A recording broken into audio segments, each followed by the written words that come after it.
My name is Ryan, and I'm the leader of the Thompson Group. Today, my wife and I are attending a wedding. The bride is the daughter of an executive in the Thompson Group, and my wife used to play with her often when she was little. To my wife, she's almost like her own daughter. I can't wait to see how beautiful she'll look as a bride. Both my wife and I had been looking forward to this day, so we arrived much earlier than the reception start time, chatting in the lobby while waiting for the venue to open. Then, I heard someone calling my name. Well, isn't this a surprise? Never thought I'd run into Ryan in a place like this. I turned around, and there he was, Adam. Adam? What are you doing here? Adam was a classmate from my biker gang days. Honestly, I wasn't thrilled to see him.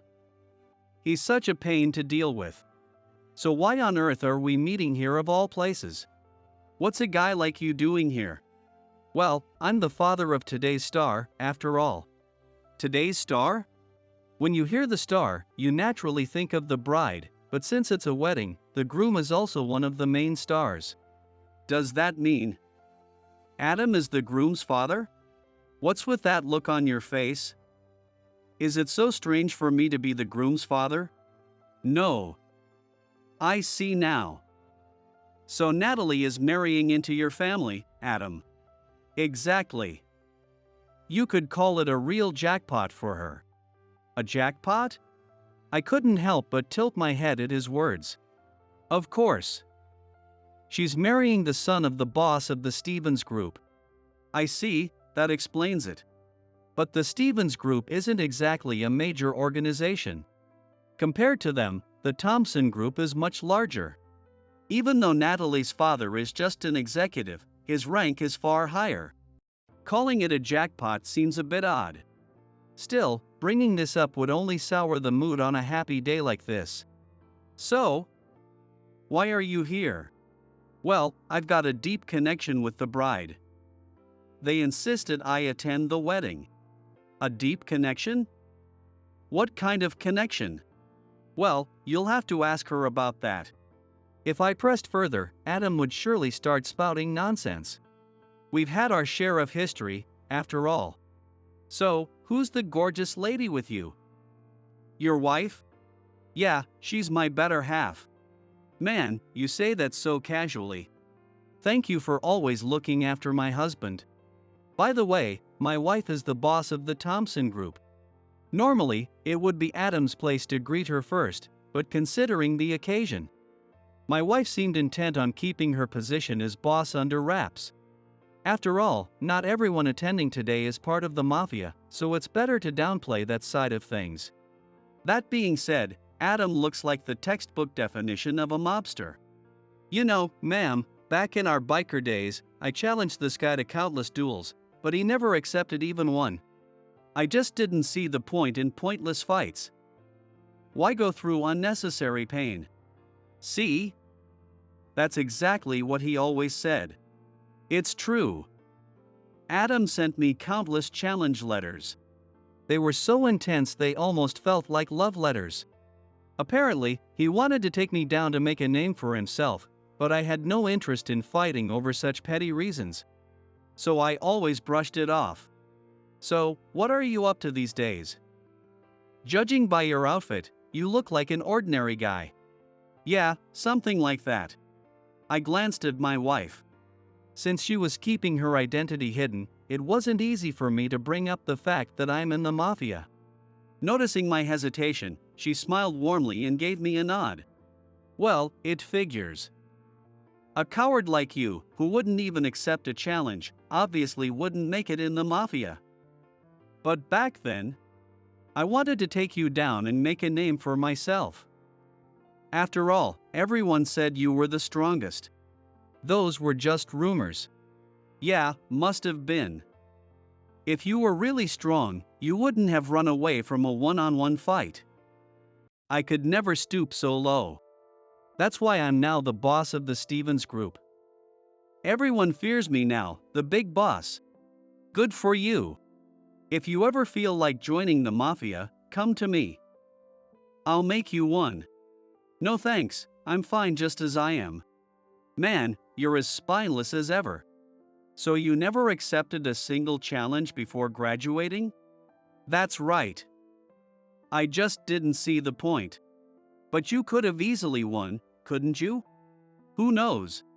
My wife knew how strong I was. She couldn't imagine me losing to someone like Adam, and she believed in me completely. Adam, however, didn't like that assessment. He burst into laughter.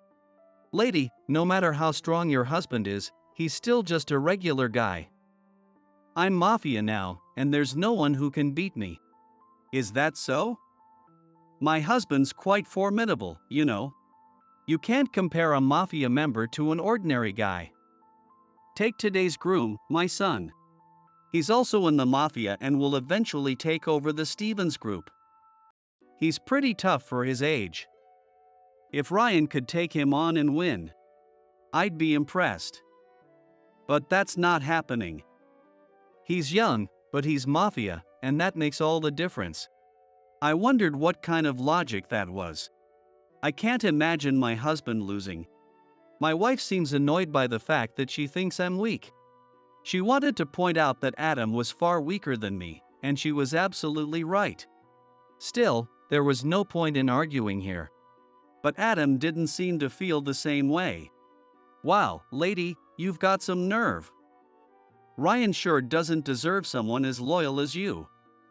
But hey, you've got to face reality. I am facing reality. The truth is, my husband is absolutely stronger than a show-off like you.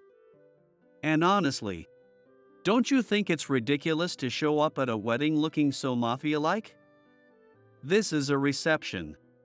Your son's going to be embarrassed if you don't dress properly. You've got quite a mouth on you, don't you? Looks like Ryan got soft because he married a beautiful woman. I ignored Adam's attempts to provoke me. After all, my wife was no ordinary woman. Hey, Ryan. Say something. Relax, there's no need to get worked up. Adam kept throwing insults my way, but I brushed them all off, only responding enough to keep the conversation moving. My wife clearly couldn't stand Adam, but I told her not to let it bother her. Finally, the venue opened, and as we prepared to enter, Adam rushed in ahead of us. We laughed, wondering why he was in such a hurry to take his seat. But it turned out there was a reason for his haste. When we entered, we saw Adam standing at our table, marker in hand.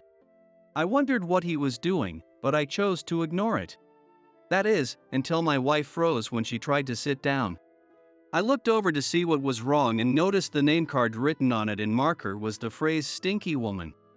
My wife's face showed nothing but fury. Hey, Adam. Did you do this?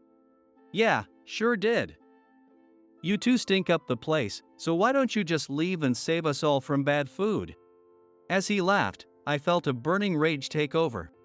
I could take insults aimed at me, but directing them at my wife? That was unacceptable. There was no reason to hold back anymore.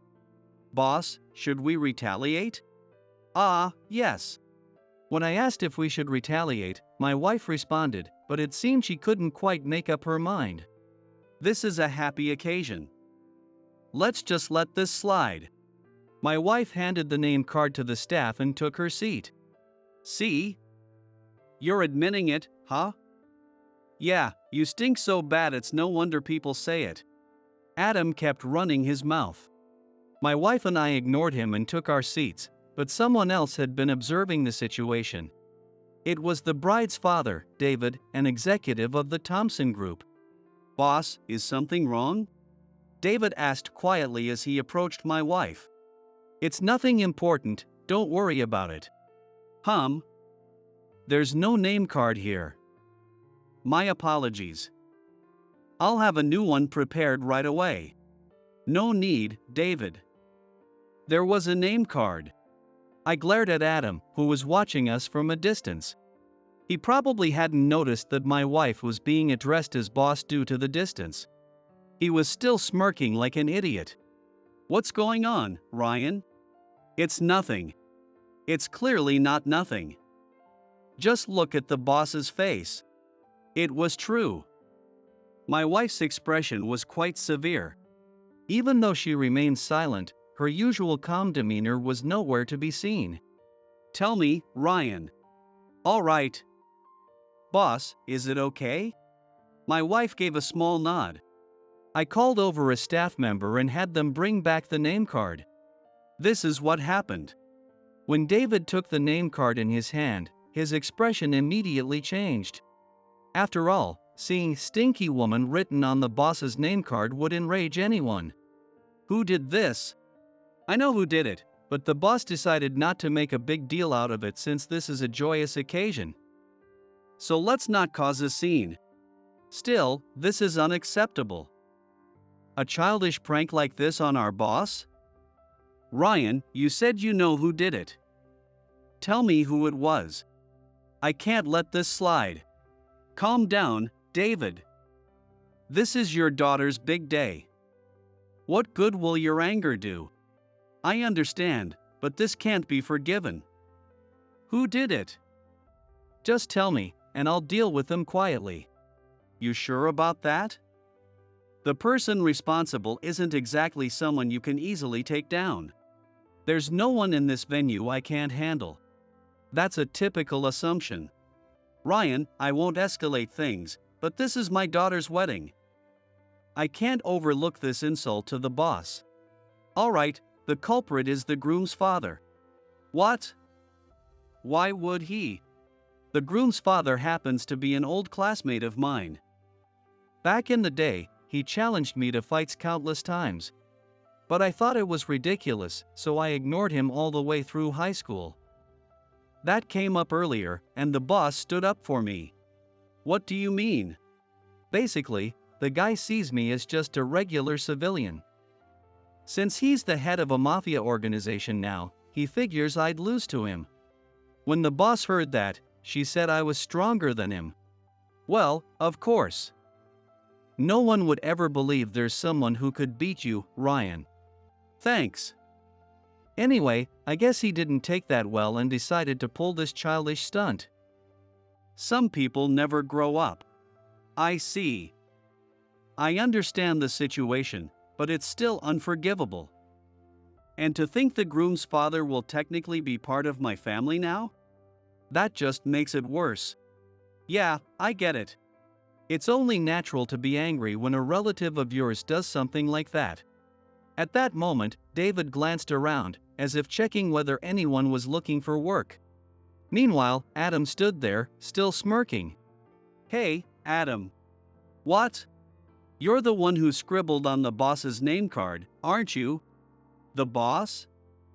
No, you've got it wrong. The only thing I scribbled on was Ryan's wife's card. I don't know anything about the boss's name card. Ryan's wife is the boss. What? What do you mean? Both Ryan and his wife are members of the Thompson clan. His wife is the boss, and Ryan is the leader. Is that so? They look like regular people from how they're dressed. That's because it's a wedding, and they're being considerate. The boss is being considerate? At the wedding of a senior member's daughter? That's kind of odd, isn't it? It just shows how kind-hearted they are. Well, it's no big deal anyway. At that remark, David finally lost his patience and yelled, You dare say it's no big deal to insult the boss of Thompson? Enough with your nonsense. He grabbed Adam by the collar, and just as it seemed like a full-blown fight was about to break out, a loud voice rang out. Stop it. This is an important wedding day. Do you really want to stain your own child's milestone with blood? Hearing this, David froze and let go of Adam. Even more than that, the entire room of mafiosi fell silent in fear. After all, it was the boss of Thompson roaring. That reaction was only natural. But Adam didn't look pleased. Having been grabbed by the collar, his annoyance was also understandable. At that moment, the groom's relatives approached and demanded that Adam apologize. However, Adam refused. I'm the groom's father. So what if one of the bride's guests happens to be the boss of Thompson? Like hell, I'm going to be scared of that. More than fear, though, what should have mattered was de-escalating the situation. But for Adam, the humiliation of being grabbed in front of everyone seemed more significant.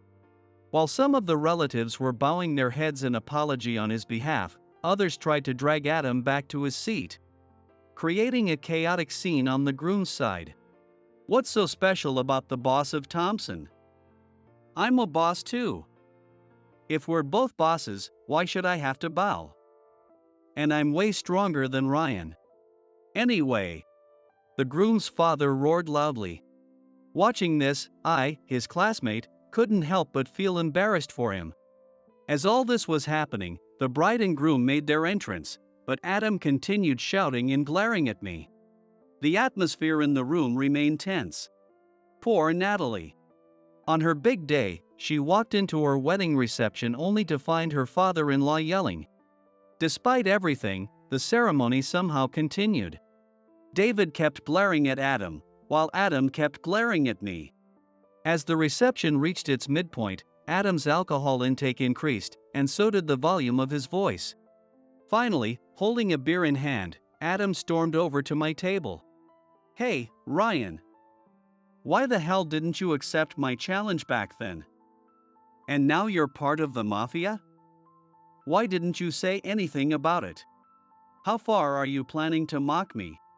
Adam, just sit down already. I'm not saying you can't drink, but this is your son's wedding, for crying out loud. That doesn't matter. Now that I've seen you again, I have to take you down this time. I don't even understand why you're so mad.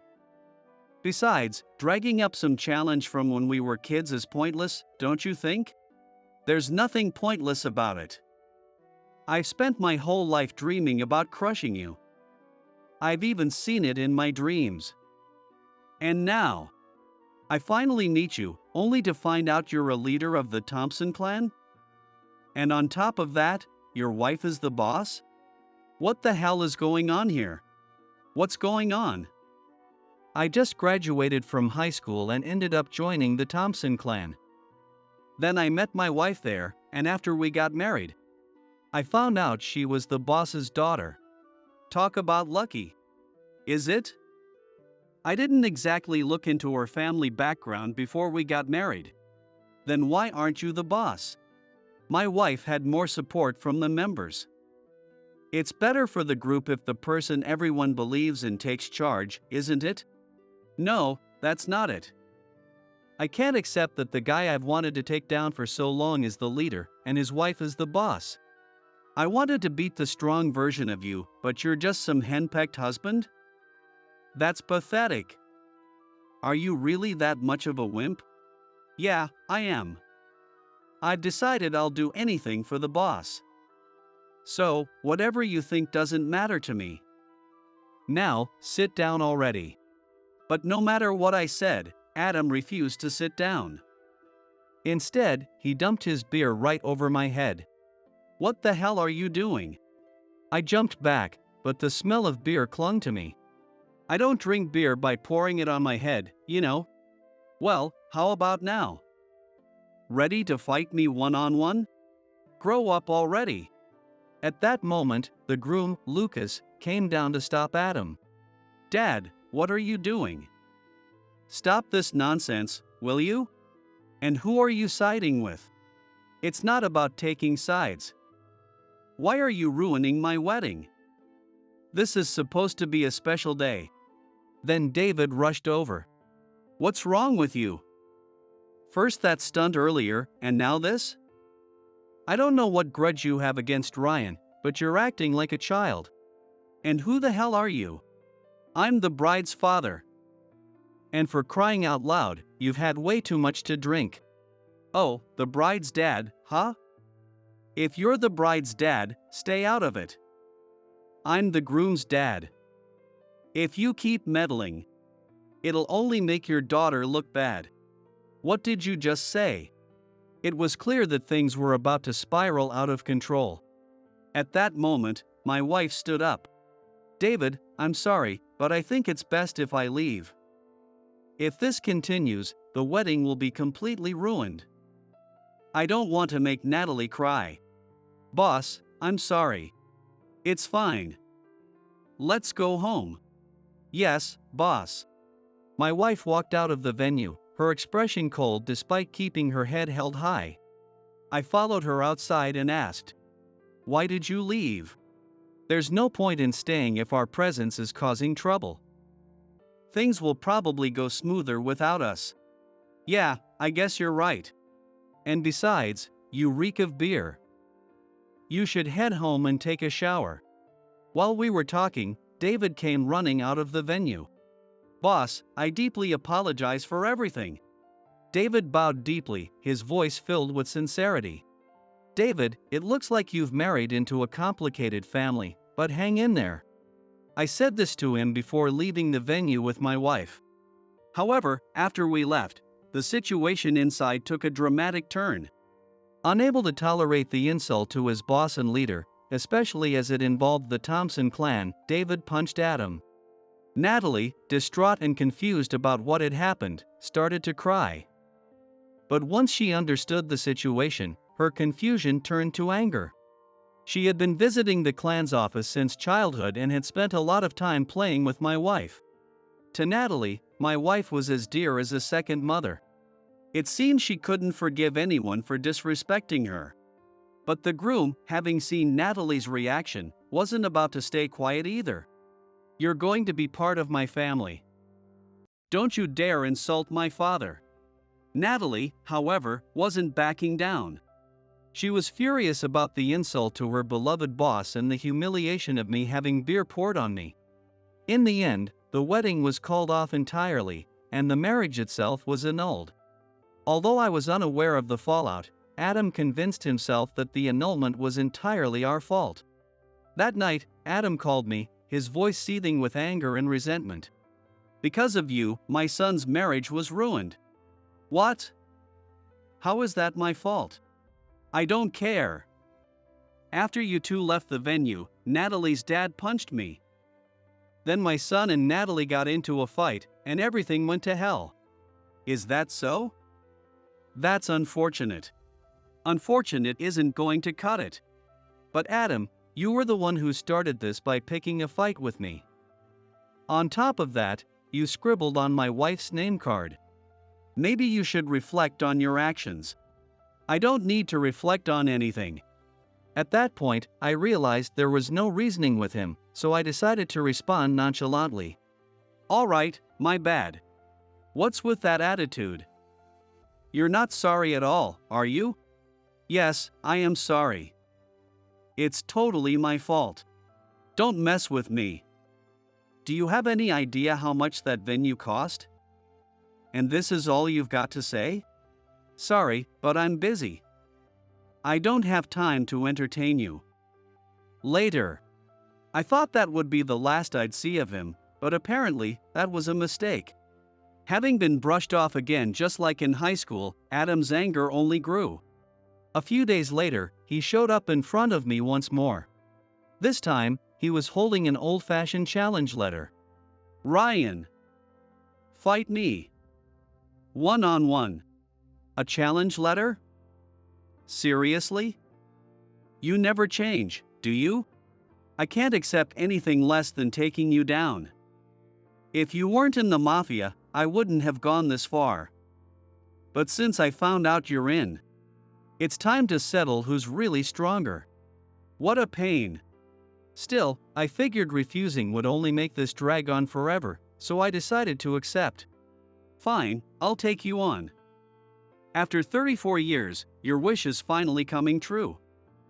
Since high school, huh? I suppose you've gotten stronger now that you're a boss yourself. What's that supposed to mean? Like I was weak back in high school or something?" "Exactly. I didn't bother with you back then, because I knew you were way weaker than me. Fighting someone who'd go down in one hit wasn't worth it.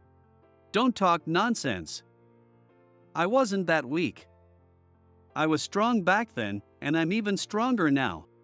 Sure. If that's what you believe, just don't go down in one punch this time.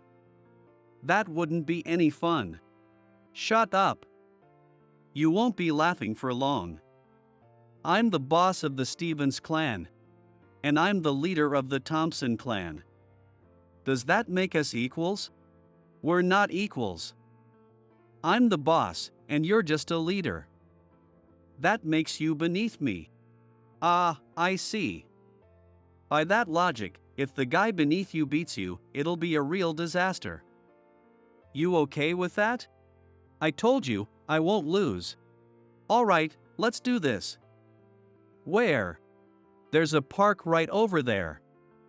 We'll fight in the park. Thoughtful of you to pick a spot. Nice, nice.